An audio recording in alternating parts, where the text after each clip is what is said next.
Good morning, students. Before we are starting for the lesson, today is the last day for you to submit your exercise and blue questions of magnetic effect of electric current. So please try to submit it today itself because today I will be marking for the students who have submitted those worksheets. Means emails, I will be checking it today. So try to submit it today itself only your uh, exercise questions and blue questions of magnetic effect of electric current. So this was a reminder. Those who have not submitted, please submit it so that I can put mark for you all for getting the marks of this lesson. So today we are going to start with a new topic, that is about the biomass. Till now we have discussed with the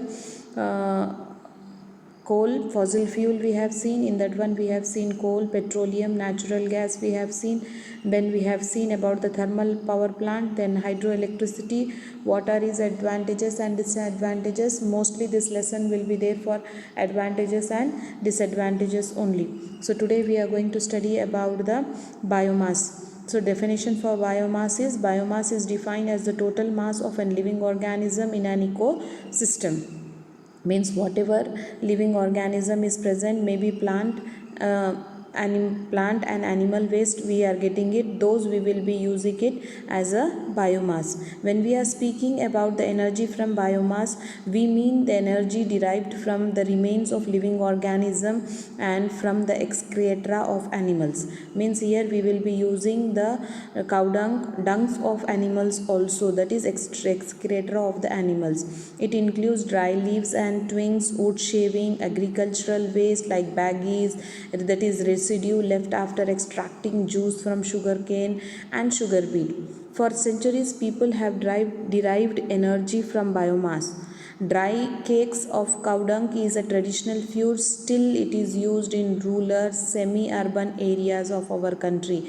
Means many people use cow dung as a fuel, traditional fuel, because they don't have to pay any money for this. So today we are going to study about the biomass as a fuel directly. So in that one we are going to study about first about the wood as a fuel.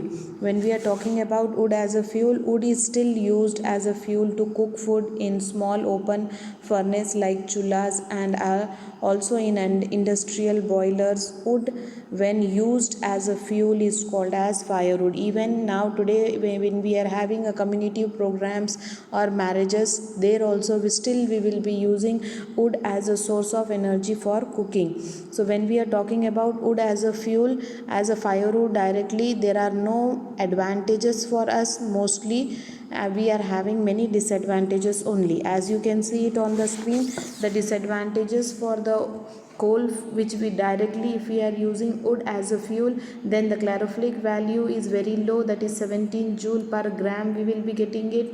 As well as it will be produced a large amount it will not be producing it. If we are burning a large amount of wood also, then also the heat produced is very less for us. Then for taking wood as a fuel, we have to cut down the trees, which will be leading to deforestation. Then if we are burning wood at the time, it will be releasing lots of smoke and harmful gases, which will be polluting the air. In short, wood is not environmental friendly, as well as it is a environmental pollution. Wood, when we are talking about transportation, in transportation it will be taking large space and it is very difficult to transport. As well as we can't compact and convenient fuel to be used. When wood is burned where wood does not burn even completely, it produces lots of residue behind. Wood is a renewable source of energy to some extent if we ensure that enough trees are planted. Only a forestation program can ensure a continuous supply of firewood. Means there in the examination there may be a question for you, wood is a renewable source of energy, but when it will become a renewable source of energy, when we are going for afforestation. Means if we are ensuring, if we are cutting one tree, we are planting two trees, then only wood can be considered as a renewable source of energy. Otherwise it will also not be a non-renewable source of energy for us. So this is all about wood. Wood doesn't have any much advantages for us. There are many disadvantages of wood, using wood as a fire. Then when we are coming to the second one, that is about the cow dung, because many, even today in many of the areas or in many places, cow dung is being used as a fuel. So if in our villages cow dung cakes are burnt in chullas for cooking food. Cow dung cakes as a fuel are renewable source of energy because of their continuous supply by large livestock population in India. Means here cow dung is also a renewable source of energy for us, because we will be getting it, continuous supply of it is there.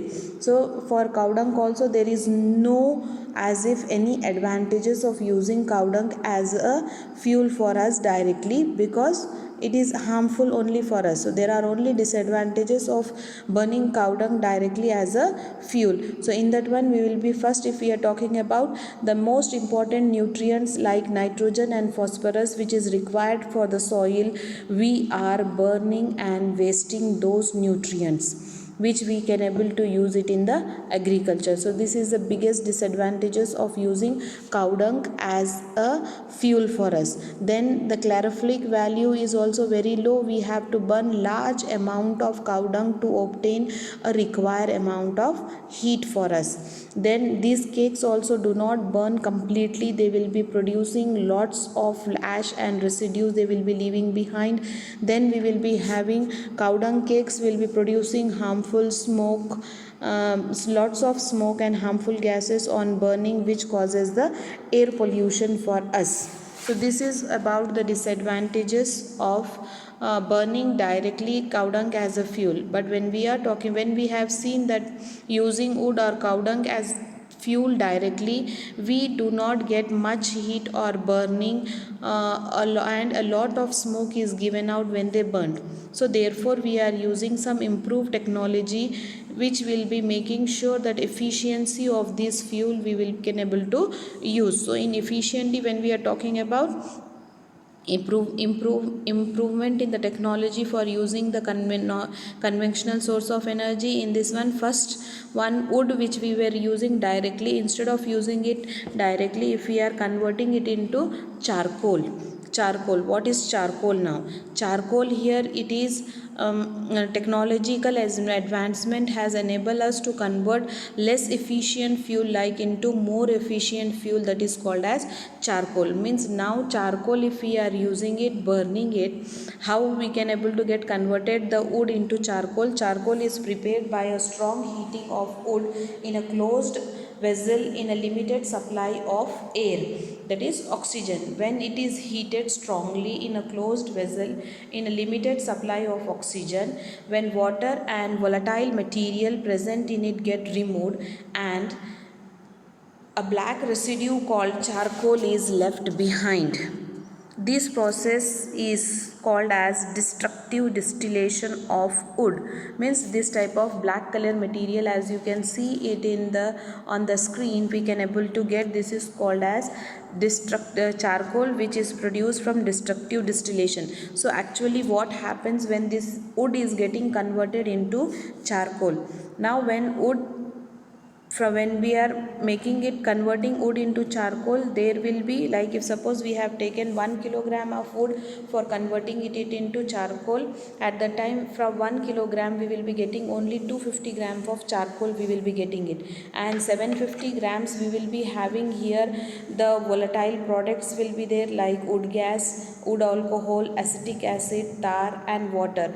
These all will be get removed and their percentage will be of 750 gram, this will be present, and after 1 kilogram of wood we will be getting only 250 grams of charcoal. Now this charcoal is going to be a better fuel for us, because it's like when we have discussed about wood was having only 17 kilocalories, calorific value was 17 kilojoule per gram was there, but the same wood when it is converted into charcoal, now the calorific value will be 33 kilojoule per gram.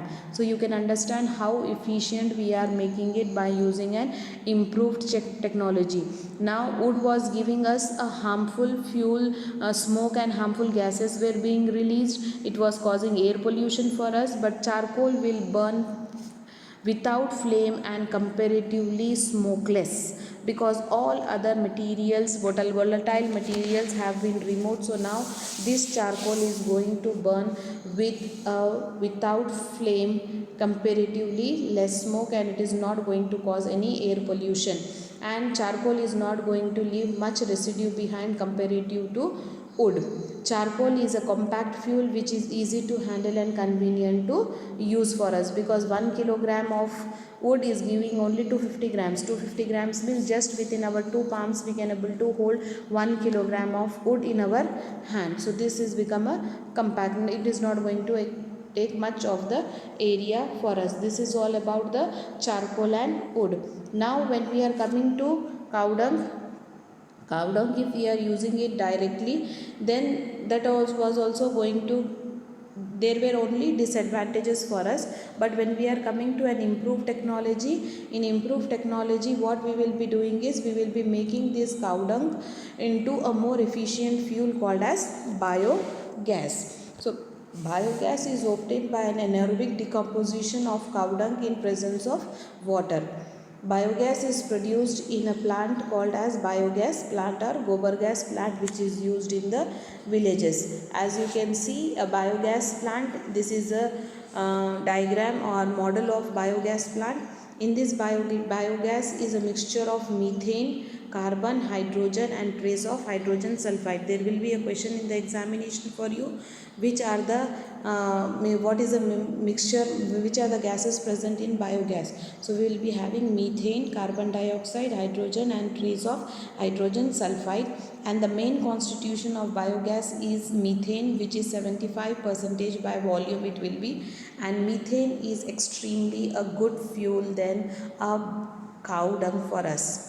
So now in this, as you can see it in the picture, we can see a biogas improved technology for using a cow dung. Here it is a fixed dome shape, you can see here. In this one, it consists of a digester. As you can see, a digester in a brown color, digester is there. It will be a well shaped underground tank. The roof of the digester is made from a form of dome here. The dome structure is called as a gas tank. It is a gas holder. There is a biogas outlet pipe, you can able to see at the top of the dome, having a gas and a valve. Then we will be having a mixing tank towards your right hand side. On the left hand side of a digester tank is a mixing tank, where we lying above the ground we will be having it, and in this one we will be mixing it. In the bottom of the mixing tank is connected to the inlet of the digester tank, as you can see here, from where we will be inserting it all the material, means whatever waste we are getting is those waste we will be entering into this one. Then we will be having on your right side of a digester tank, there is an outlet chamber, this which is called as overflow tank or outlet, will lying above the ground. The bottom of the overflow tank is connected to the base of the digester, and the base of the digester tank through the outlet chamber, and we will be collecting the slurry, which will be a best manure for the plants. How it will be working is, in this working of a biogas plant, we can see like cow dung and water is mixed in equal proportion in a mixing tank and prepare a semi-fluid mixture called as slurry, which we will be allowing it to go from the left side of a digester tank. Then this slurry is so prepared, it will be there in the digester tank.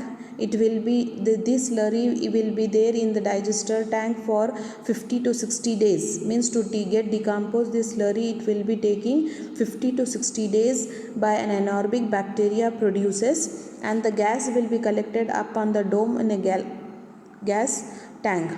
As biogas keeps collecting in the dome, it exerts a pressure on the slurry, and in the digester tank the pressure forces the spent slurry to flow into the overflow tank through a outlet chamber. Means in this outlet chamber, once the gas is been produced, the gas is going to create a downward pressure, and because of this downward pressure, the slurry which has been decomposed, the mixture has been got decomposed, that is going to come out through the outlet chamber. The spent slurry is gradually removed from the overflowing tank. Now this slurry is rich in nitrogen and phosphorus, so it will be taken to the field as a manure, and these biogas plant which collects the gas can be taken out through the biogas outlet pipe and used as required. To have a continuous supply of biogas, a fresh slurry is added to a digester tank periodically to replace the spent slurry. Like for getting completely decomposed, it is taking 50 to 60 days. So before ending of 50 to 55 days, again we will be adding one more set of slurry, so there will be a continuous flow of gas will be there for us. So the biogas so obtained is a very good fuel for us than the dry cow dung cakes. When we are comparing a cow dung cakes and a biogas, then biogas is an excellent fuel for us. We can, the spent slurry we can able to use it as a manure, and biogas plant is a safe and efficient method of waste disposal due to a large scale utilization of cow dung in the biogas plant. So this is all about how we can able to convert the biogas into cow dung into a biogas plant. So today we are stopping here. Those students who has not submitted their assignments, please submit it so that I can go for the correction.